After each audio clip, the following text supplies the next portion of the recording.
Hello student, स्वागत है हमारे चैनल टेक एजुकेशन में। आज हम लेकर आए हैं क्लास 11th का सब्जेक्ट मैथ, जो कि हम 4 चैप्टर से स्टार्ट कर रहे हैं और चैप्टर का नाम है समिश्र संख्या और द्विघातीय समीकरण। तो चलिए जानते हैं समिश्र संख्या और द्विघातीय समीकरण होते क्या हैं। तो चलिए जानते हैं समिश्र संख्या। समिश्र संख्या समिश्र संख्या को 2 भागों में बांटा गया। कितने भागों में? 2 भागों में। एक हो गया वास्तविक भाग,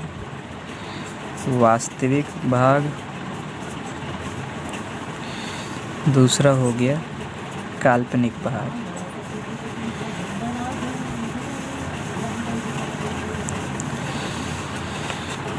वास्तविक भाग तो आप जानते हैं, वास्तविक संख्या सभी जानते हैं, जो जैसे हो गई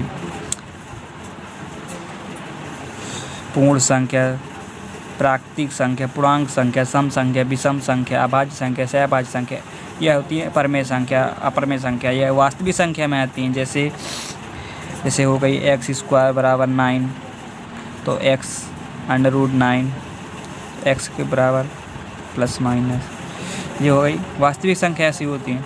अब जैसे काल्पनिक संख्या क्या होती है? x² बराबर 9 माइनस होता है इधर, तो x बराबर कितना हो जाता है? -9। ये होती हैं काल्पनिक भाग, काल्पनिक संख्या। अब इसको हम जैसे द्विघात समीकरण है, तो इसमें ऐसे सॉल्व नहीं करना, इसको ऐसे सॉल्व करेंगे। एक सूत्र होता है इस एक्सरसाइज में, xi² बराबर -1 होता है। अब इसकी जगह हम कैसे लिखेंगे? x बराबर अंडर रूट के अंदर 9 गुणे -1, तो माइनस की जगह -1 की जगह क्या लिख देंगे? i लिख देंगे, i² लिख देंगे, तो ये बाहर निकल आएगा। तो x बराबर कितना आएगा? +-3i आ जाएगा। ये हो गई द्विघात समीकरण। इसमें ऐसा करना पड़ेगा। तो समिश्र संख्या किन किन चीज़ों से मिलकर बनती है? समिश्र संख्या 2 चीज़ों से मिलकर बनती है। कैसे? वास्तविक तथा प्लस काल्पनिक, इन दोनों से मिलकर समिश्र संख्या बनती है। अब जानते हैं समिश्र संख्या का व्यापक रूप। समिश्र संख्या का व्यापक रूप, इसे जेड से प्रदर्शित करते हैं, कैपिटल जेड से प्रदर्शित करते हैं। xij, ये होता है समिश्र संख्या का व्यापक रूप, या कैपिटल AIB होता है, या स्मॉल a, या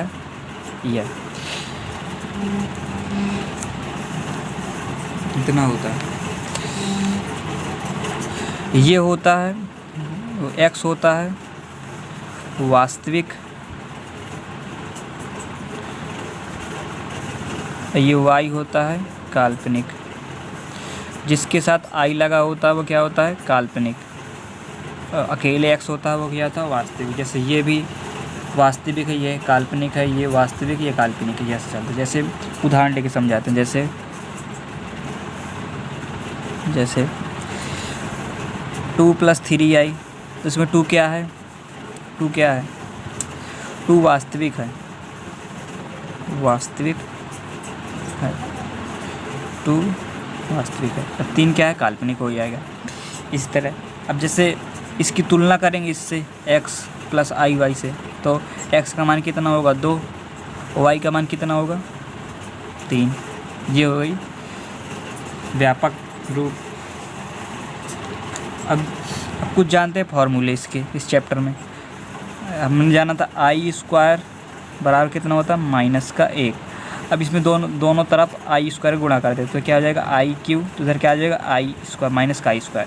इसमें एक बार और i², तो इधर क्या होगा? i4, इधर क्या आ जाएगा? +1। ये हो गया। इनको याद रखोगे तो पूरी एक्सरसाइज ख़त्म। इन्हीं से पूरी एक्सरसाइज बनी है।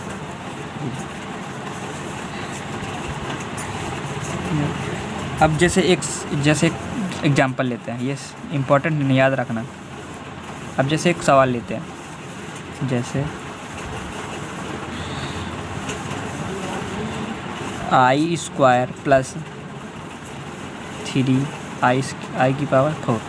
अब देख आई स्क्वायर का मान कितना होता है -1 प्लस का 3, इसका कितना होता है 1, तो ये माइनस का ये प्लस का, तो कितना बचेगा 2। ये तुम्हारा आंसर आ जाएगा। इससे बड़े बड़े सवाल मिलेंगे। अब चलिए जानते हैं, अब जानते हैं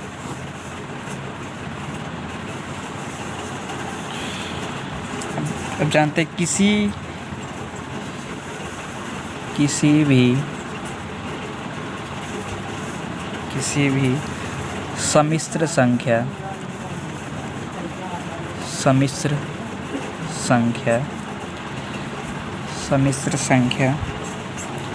का मापांक ज्ञात करना।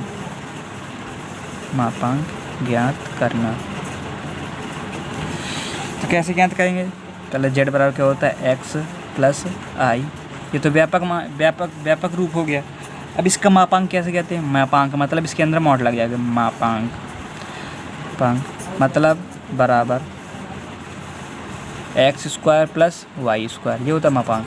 अब जेड में मॉड लग जाएगा, mod x square plus y square. अब जैसे क्वेश्चन लेते हैं, एग्जाम्पल जैसे हो गया 3 प्लस 2i, तो इसमें x कितना है, इसका मापांक निकालना है। तो जेड मॉड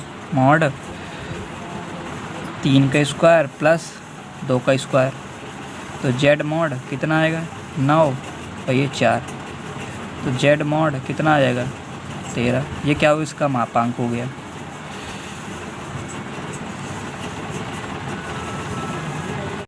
ये हो गया मापांक। अब चलते हैं, अब जानते हैं, पेज पलट लेते हैं थोड़ी।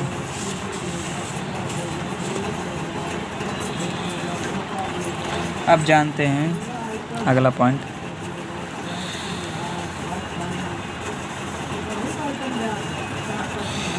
किसी सम्मिश्र संख्या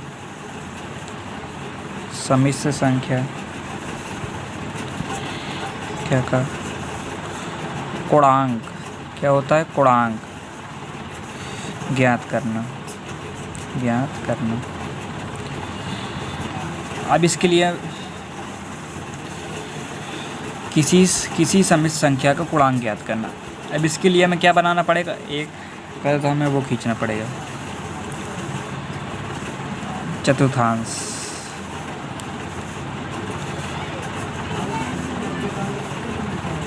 ये प्लस का x होता है, ये माइनस का, ये प्लस का, ये माइनस का।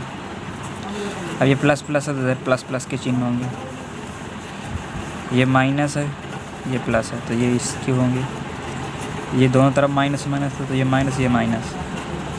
अब ये प्लस ये माइनस हो गया। अब इसका ये होगा x प्लस आई, इसमें z बराबर माइनस का x प्लस का आई वाई, इसमें z माइनस का x माइनस का आई वाई, z माइनस का प्लस का x माइनस का आई वाई।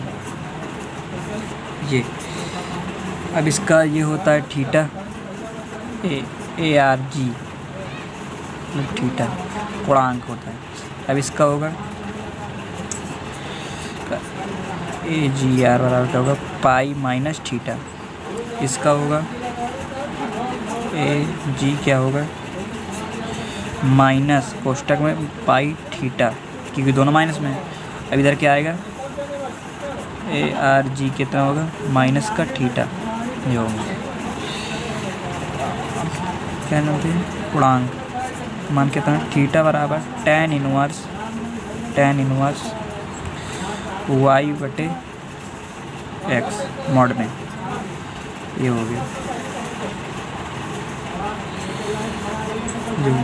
अब जानेंगे अगली चीज़ जानेंगे हम ये जानेंगे सम्मिश्र संख्या का गुणात्मक प्रतिलोम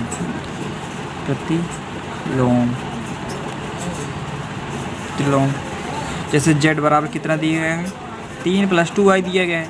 अब इसका उल्टा कर दें, गुणात्मक प्रतिलोम कैसे लिखेंगे? गुणात्मक प्रतिलोम क्या हो जाएगा? 1/3 + 2y 3y। अब इसको नीचे रहता नहीं, इसके लिए हम क्या करना पड़ेगा? इधर साइड में हल करते हैं इसको ऐसे करेंगे, परमेकरण कर देंगे। क्या करेंगे? परमेकरण। तो 3 + 2y। अब जब परमेकरण करते हैं तो क्या चिन्ह बदल देते हैं, 3 - 2y इधर भी कर देंगे। अब इसका मल्टीप्लाई करेंगे 3 2y। अब ये 3 × 9, ये 2 दूनी 4, ये i² हो गया। अब 3 - 2y बटे 9। अब i² का मान कितना होता है पता है? -1 होता है। इधर एक रख देंगे